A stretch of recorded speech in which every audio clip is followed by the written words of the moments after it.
checking that things are okay to go and get. And well, did we pull one out of the ground? Did it come out so easily that we fell over backwards and sat in the wet moss and got a damp bottom? It did, and we did. I come home with this, which came out of the ground amazingly easily. As I mean, say everything would, it just would depend on where it was. Now it's got quite a nice trunk. It's a bit straight, but it won't be when I've finished. These haven't got many feeder roots on. In here, in this mud, are where the few feeder roots are. And I'm not going to take all that dirt off. I'm going to leave it. Because I don't want to, all I'm going to do is get the heather out. Brought in half the heath with me. So I'm going to leave those roots in there because that's what they're used to. And it's going to go in the pot that my last conifer came out of, which everything's all squashed up here, so we'll move that away. And we're effectively starting from scratch. So we've got our pot. Our pot's got 3 drainage holes in, which will double up as, the end 2 will double up as, wire holes to hold the thing in, which won't be perfect, but it'll do. So we need 2 that sort of size to go over the wire holes. 1, 2, 1, 2, and then 1 bigger one for the middle hole. The idea is this stops the media falling out and going all over the place. It also stops things like slugs getting in. It won't stop the little ones, but it will certainly stop the big ones. Right, so we don't need that anymore, that can go out the way. And we need to wire those in. Now, I bought some thin wire out because I'm going to make the butterfly clips this time. I usually get this totally wrong, but we'll have a go. These need to be quite strong. So what we do is we make a loop like that. It needs to have a long enough end to be able to bend round under the bonsai pot. Then we make another one like that. So that gives us our 2 loops. And then what we do is we bend the ends up like that. And those are the bits that go through the hole.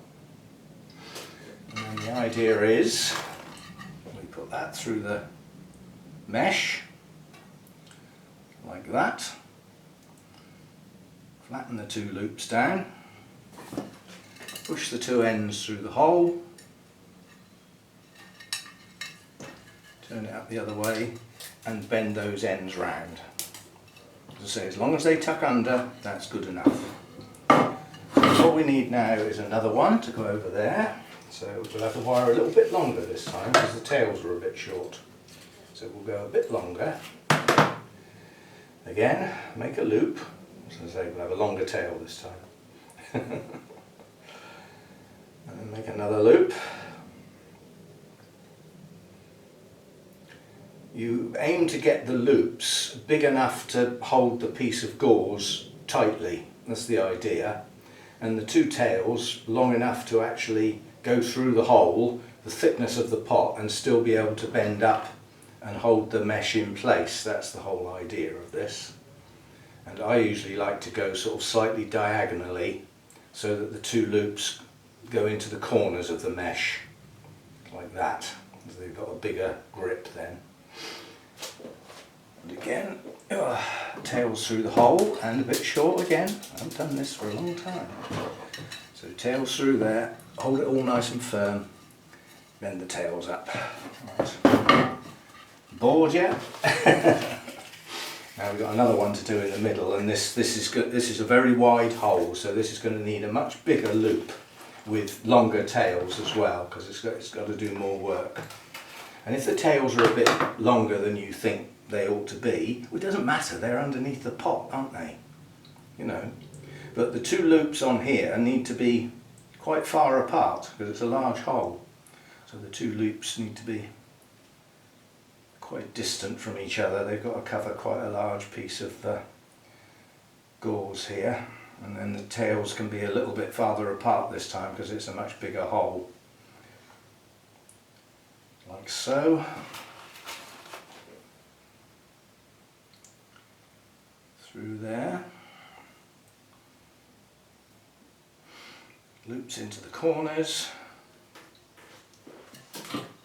Tails through the hole. And nice big tails this time.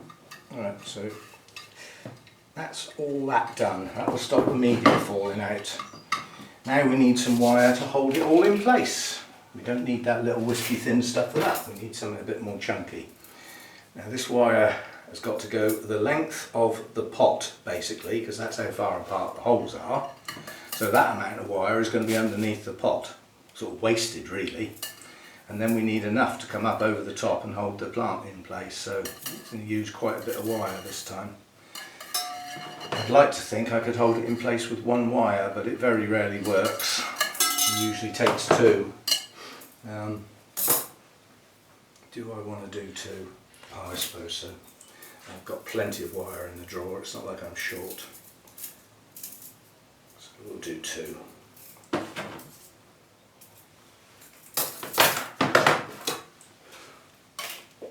Alright. And these have got to come in through here. Oops, it's fall on the floor, why don't you? In through there.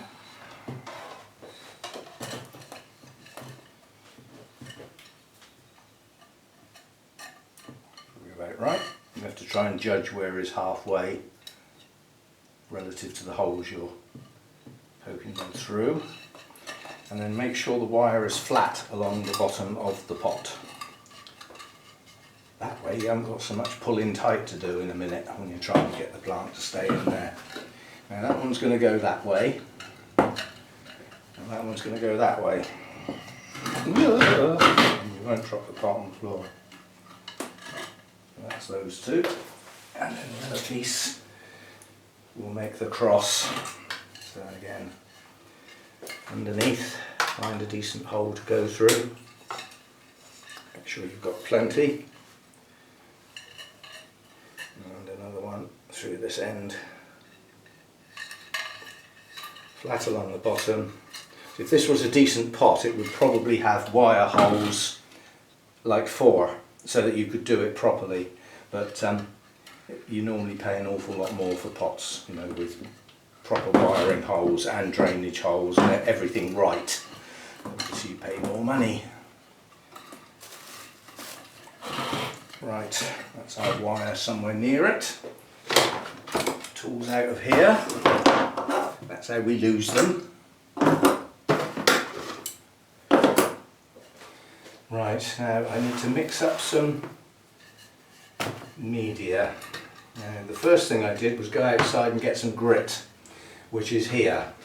And you have to bear in mind this tree is going to take probably a couple of years to establish, so I want good drainage here.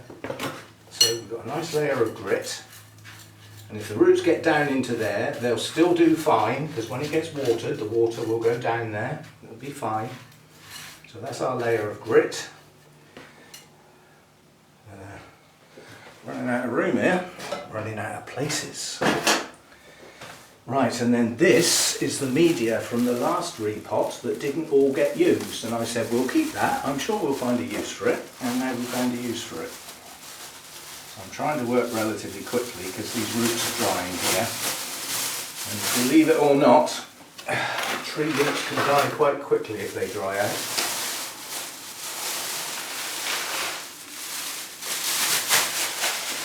Right, so that's the mix we had last time round, but I'm going to change it. The place I've just been to is a special place, because it's a place where you can get this in the wild. And once upon a time I got quite a lot of this, and this is white sand. Now it's got lots of bits in it, you know, bits of leaves and twigs and stuff like that, but that won't hurt. So I'm going to use that in here. And the reason I'm adding that is because this tree came from an area that's got this type of soil in it. Not all that, but it's got quite a bit of it in it. So it'll feel more at home, and this will help with the drainage. Again, because it's sand, so it doesn't hold any water whatsoever. So it can get wet. Right, so that's that. Now we've got to have a quick look.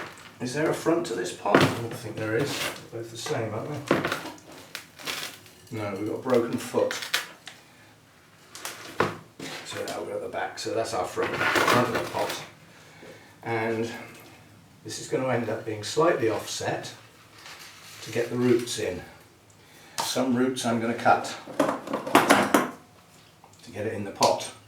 These are not feeder roots, these are anchor roots. So it won't matter, the tree won't miss them because it's going to get held in place with wire. So it's going to be slightly offset from the centre. So I'm going to have to cut those as well. Yeah, they're going to bend and stick upwards.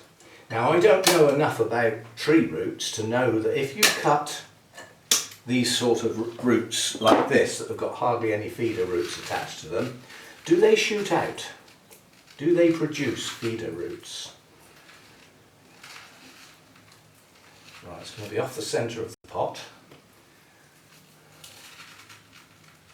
That will be one of my front branches. That great big thick one might have to go because it's almost as thick as the trunk.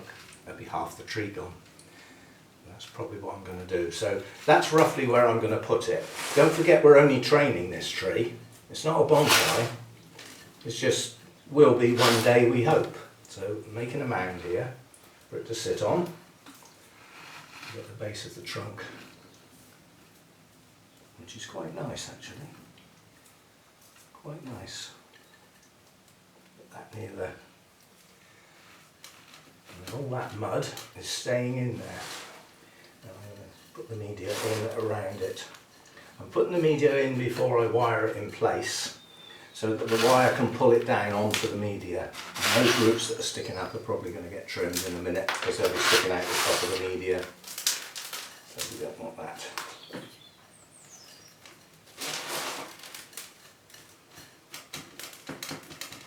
Right, so that will do for now. Now we'll try and wire it in. So we have one going that way, and this one coming round to meet it.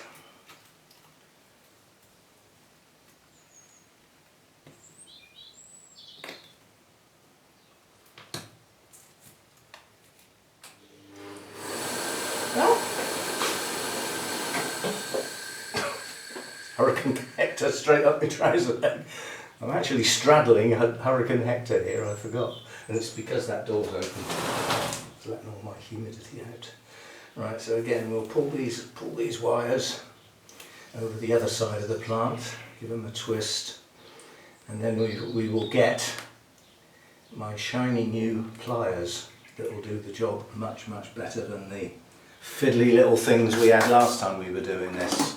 So we trim the long ends. I'm getting pine needles in my face here. So be it.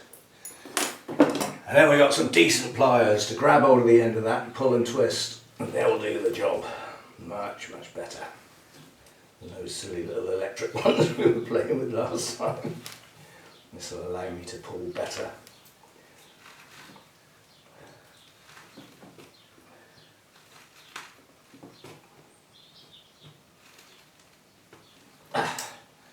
Gotcha.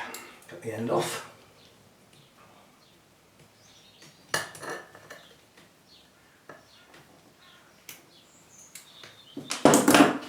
And push it down in the media. Out of sight. Yeah, these anchor roots are just going to have to come off because they're sticking right up. So we take them back. They might actually grow some side roots, so I won't take them right back. I'll see if we can bury them. We can bury them in there somehow. Oh, my secateurs need sharpening. Maybe they will grow some feeder roots, I don't know. Right, the ends off.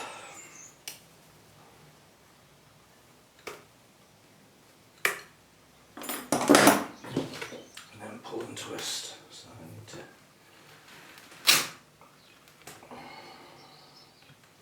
Oh, these pliers are just so much better than those other fiddly little things. You can get hold of it properly and give it a good turn.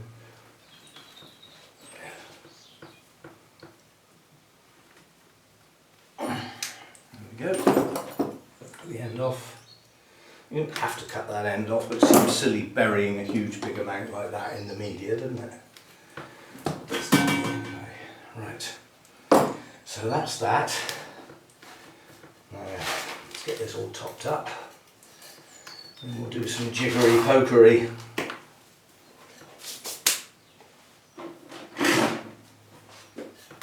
And this time we have got gaps. I know they're there.